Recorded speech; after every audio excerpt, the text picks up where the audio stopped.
So you get the job and you're stepping right into the middle of this negotiation process. Absolutely. It was a whirlwind from the start, but there was such a great plan in place that it was really easy to step in because they had a strategic plan. It was just about executing, and that's what they charged me with. And I had a lot of help along the way. Of course, a lot of the people here are coaches, other administrators, but it's an exciting day for our university. For some of the older guys, like I was talking to Coach Mo, there's going to be a little twinkle in their eye, a little spring in their step, because this is, it's a short transition from junior college to NAIA, and then NAIA to here.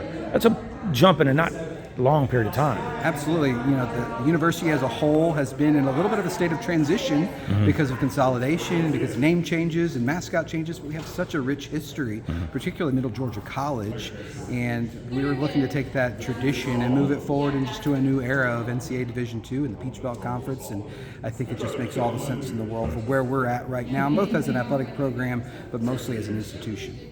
And you get to jump back and forth between campuses to go to different events. It is. It's very unique. We have to kind of explain ourselves to folks a lot of the times because it's just normal to us. Right. But an hour apart, Macon and Cochran, but both have thriving athletic programs and really contribute to student life.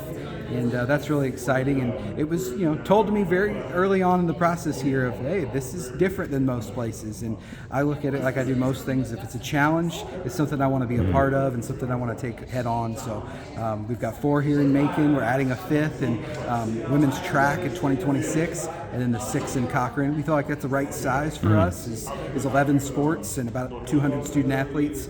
We don't need to grow much more than that to really feel like we're hitting our marks. So we're excited to take the move forward. Now, what are the sports in Macon? Macon are women's volleyball, women's cross country, and men's and women's tennis. Okay. And then we'll add women's distance track is what we'll do in the spring of 26 and beyond. And then what will you add in Cochran, we have the 6 of baseball, softball, and then men's and women's soccer, men's and women's basketball. So a very manageable calendar in that we don't have any of our one season that has an overwhelming amount of sports, but we're covered in fall, winter, and spring. And you also now have to start doing a little more fundraising than you have in the past. Yeah, than they have in the past, yeah. Of course. The Knights Athletic Association is our fundraising arm through our MGA Foundation. It's relaunching next Monday in line with this meeting or with this date in mind. Yeah. And we've got some really talented people behind the scenes that are putting together some exciting things to get people involved, because we do know that it's going to take resources and it's going to take investment, not just from the university at the state level, but also in donors and in people in our communities and corporate sponsorships and those sort of things that will make this transition smoother and fast track it. Now, not getting into specific numbers, but like your athletic budget is going to increase by about what percent? Well, we don't have necessarily a set, we have a strategic plan that will increase it. And what we're mostly focusing on is student scholarships, because I compare it oftentimes to professional sports.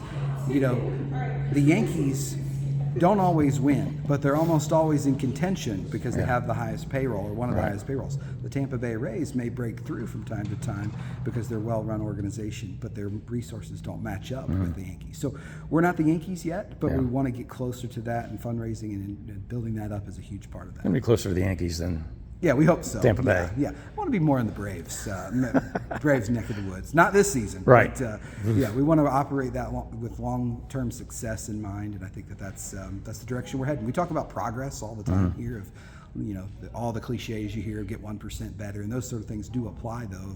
We're not a finished product, and we know that it's going to take some time and effort, but I think we got the right people in place and the right visionaries to take us to that next level.